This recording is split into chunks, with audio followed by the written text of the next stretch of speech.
If you're not a man of value, she will cheat on you. It's not about being nice. It's not about being blue-pilled. It's about status, what you offer. From the moment you're born as a man, it's about what you're putting on the table, the bills you're paying, the money you're providing, how you look, how you talk, how you're respected. It's not about being nice. It's not about doing things for her and making her feel good all the time.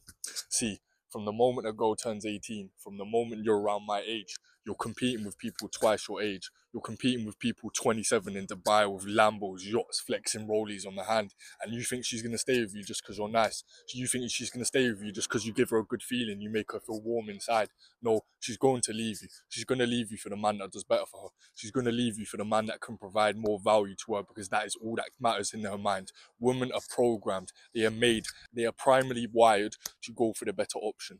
Men chase new and women chase better. You must understand this as a man, because cheating is in our DNA. We are not wired for relationships. We are not made to be compatible with another person. All a relationship is simply is an agreement between two animals, two primal animals that say to each other, let's stick this out. When things get hard, we're going to use our brains. We're going to be logical instead of going off our emotions. Because when you see that girl in the store that you want to fuck, you see her, you feel something, you feel attraction, but you know you have to hold yourself back because you're in a relationship. You're going against your primal wiring. You're going against your hormones. You're going against what makes you a man. And it's the same for a woman. Because let's say in 5 years' time, 10 years' time, you settle down with a 5 out of 10 who vapes in parties. You choose her, you pick her, you're happy with her. You're not paying the bills this month. Things aren't going well. You let yourself go a bit. Instead of going to the gym 6 days a week like before you met her, you're sitting on the couch eating Oreos thinking it's normal, watching Netflix. And then she's in the gym. A Chad pulls up. His hair's looking good. He's got a good physique. He's got a pump. The bicep veins are coming through from the years of training. He's single. He's not held down by some fucking fat bitch. He's on his own. He's grinding. He's got purpose and he's confident. He's confident as fuck. And he walks right up to your girl. He looks her in the eyes. He speaks to her with confidence. Chest up, shoulders back. He compliments her. He speaks to her. He asks about her day. And deep down, your girl, she knows she's in a relationship, but she doesn't even think about you. Her pussy gets wet. She hasn't felt like that in fucking years. She hasn't felt like that since the day you met her, because you let yourself go. This is what happens when you settle for an average bitch. And this is why you must realize that it's in our DNA to cheat. It's in our DNA to search for better, search for new. You can't get complacent in a relationship. You can't settle for average, and you can't let yourself go. You must hold yourself to a high standard 24 fucking 7 for the rest of your life. If you do want to get married, if you do want to have kids, because that is a goal of many of us. It's a goal of mine. I can see the future like it's right tomorrow. I can see myself living in the countryside, living in Dubai, in Bali, hot weather, under the sun with a beautiful wife, beautiful children, teaching my son to be a boxer, my daughter to be a princess. But I know deep down, if I let myself fucking go, if I slack, if I stop going to the gym, if I stop being motivational, if I stop posting, stop making money, she's going to leave me. She's going to search for better because it's in their fucking DNA. You can't go against it. You can't settle and think that she's going to stay by you just because you're nice. Because I've been in relationships in the past. Well, I've done so much for the fucking bitch. I've done so much for them. Money, time, respect. I've done everything. I've been there for them every second of the fucking day. And what happens when you slack? What happens when you get lazy? They leave and they don't even think fucking twice about it. It's in their DNA. We're primarily coded. We're animals at the end of the day. We haven't even fucking evolved much since cavemen. We're still the same. We think the same. We're attracted to the same things. Women are attracted to the leader, the alpha, the Chad, the confident man that walks in and holds our eye contact. She's not attracted to the bum, the Jeffrey, the loser who plays video games, wastes time, fucks around, scrolling, fapping. She's not attracted to that, and she will leave you if you become that during the relationship. Don't think that good ties, goodwill, past memories is going to hold her accountable. Don't think that she's going to stay with you just because something you did for her 5 years ago, because the truth is, women are led by their emotions, not by results, not by logic. They don't think about what you've done for them 5 months ago. They think about what you're doing for them right fucking now. It doesn't matter in my past relationship if I spent 2 grand, 3 grand, 5 grand on things. It doesn't matter if I took them on holiday, took them on trips, because the moment I slacked, they left. It's happened many times. And you must realize that they will always go for the better option. The moment I hit 18, I got red pilled hard as fuck.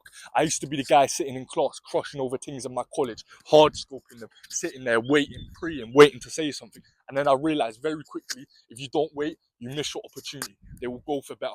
They will go for the 27-year-old in Dubai with Lambos, because that is what social media has done to this generation. It's made women extremely accessible to the men that are in power, the men in status. They can have their pick. They can have what they want. Do you know what the truth is? Most men our age are fucking virgins, sexless. They've been abstinent from sex for very long times. Because if you're average, you don't get nothing. Do you want to know something fucking crazy? There was a study done on Tinder where women were asked to rate what guys are average on the app. And do you know what number came out of the guys they said were below average? 80 fucking percent. And that doesn't even mathematically make fucking sense, because average should be below 50. Below average should be below 50%. But they said it was voted and it was generally agreed from women on Tinder that under 80% of men were average. Can you believe that? Do you know what that means for you? Who doesn't put the work in? If you don't go to the gym, if you don't build your body, if you're not making money, you're not going to make nothing. You're not going to make no progress. You're not going to get anywhere with women, because they will take the better option. Maybe 200 years ago, if there's a cute girl in your village and you work a decent job, you're respected, you're skinny, but you're nice, you're confident, you're smart, you're well spoken, you can get away with getting the thing and settling with her. But these days, look at social media. You see it yourself. You scroll on TikTok, you scroll on Instagram, you look around and you see guys in Dubai with APs, Rolexes, Lambos, like it's fucking nothing. It's every fucking where. The competition is endless. So what fucking makes you think that she's gonna go for you, a virgin fucking loser sitting in his bedroom wanking, playing Call of Duty, instead of the fucking Chad in Dubai with millions in his bank? You really think she's gonna choose your fucking lame ass? Because age doesn't matter. She can be 18 and go for a 25-year-old. Because you wanna know something? The curve of men and women is very different. At 18 as a man, you're nothing. You have no worth. Most likely you don't have a good body. You don't have money to your name. You're not well spoken. You're not respected. You haven't been through hardship. You haven't been through trauma. You're not well spoken. You don't know how to deal with situations. You've never hired an employee before. You've never dealt with a business problem before. So you're inexperienced. Compare that to an 18-year-old woman who is at the peak of her powers. She's the most beautiful she's ever going to be. She's on Snapchat, posts one story of half her tits out, and she has 1,000 fucking messages from horny guys. She has all the attention in the fucking world. And not just from average guys. Even 5 out of 10s get attention from Chads. Even 4 out of 10s get attention from good-looking guys. You're not going to stand out with your average. You have to excel. You have to be above the competition, because otherwise you're not going to get anywhere indeed. I remember being 17, dating a girl that was slightly older than me. So we had a small relationship for a period of time. It was one of my first. I was very inexperienced. I was very blue-pilled. I was the nice guy doing things for her. I used to call her every day from 1 to 3 in the morning, falling asleep on the phone together. And I remember one incident where her location randomly turned off. I noticed this on Snapchat. So she was in a car moving up a road, and I remember watching it because I was anxious. I was blue pilled as fuck. I was new to dating, and I remember seeing the car randomly stop, and it stayed there for a very long time. So of course I called her. She didn't answer. I texted. She didn't answer. I questioned it. Her location was off. She wasn't actually there. So imagine what she told me. She told me her location turned off because her battery was low. And normally it was on for me all the time. It would never turn off.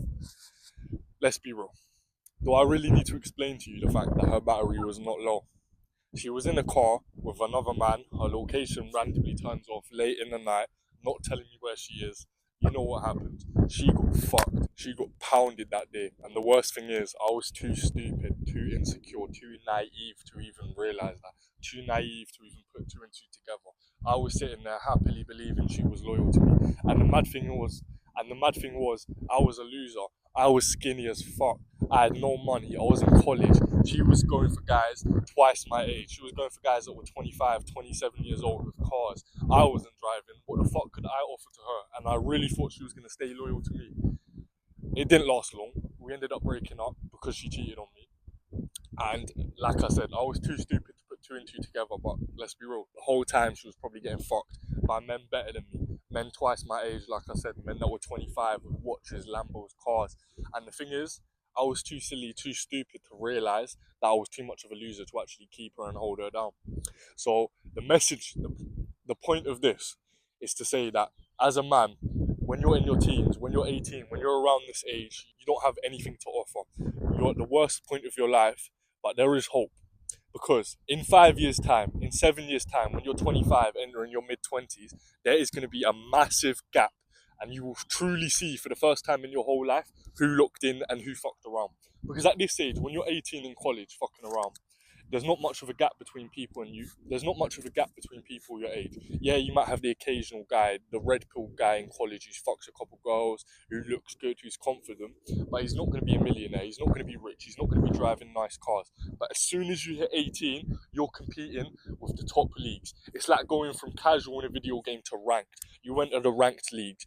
All of a sudden, your competition increases. You're dealing with guys a lot older than you. And trust me, they want your girl. It doesn't matter if she's 18, 19 or 20 because she is at the peak of her powers and she wants to fuck around. She doesn't want to be stuck with a fucking loser the same age as her when she can go fuck a guy who's 25 who's fucked hundreds of women. He knows how to fuck right. He's got a sexy body. He knows how to speak to women. He knows how to flirt. He knows how to make her wet just from speaking to her. And you really think you have a chance? This is why I preach so heavily the movement of self-improvement in young men, because you have to stand out. If you're average, you will not make it anywhere in this dating scene. You're going to be left behind, you're going to be forgotten about, and you will get cheated on, you will get betrayed. So you have to act. You have to act now. You have to look in, because your future relationships, your future wife is counting on you today. It's counting on you making the right decisions, making the right plays, building yourself, building your body, building your character. Because if you don't, you're going to get left behind. So you need to be red pilled. You need to accept these truths. And if you're still watching this video, I know you agree with me deep down. I know you hear what I'm saying. And this is what I'm all about. This is what I'm about preaching to young men, the movement. And the Before 21 Blueprint is the course I've made. It's in the bio if you want to check it out. It will help you with shit like this. It will help you with attraction. It will help you with the red pill, building your body, changing your mindset, rewiring your mind so you can attract the right woman. So when you're 25, you can be comfortable in yourself, knowing that you can compete. And then the roles will reverse. You'll be the 25-year-old fucking the 19-year-old supermodels on yachts. You'll be the one taking them out for dates while there's a 17-year-old in college who can't even style his hair properly, who wanks all day trying to bag the girl you're going for. You really think she's going to pick him over you if you look in? Fuck no. But you don't want to be the average 25-year-old because that is the worst possible place to be in. If you're average at that age, you will be left behind.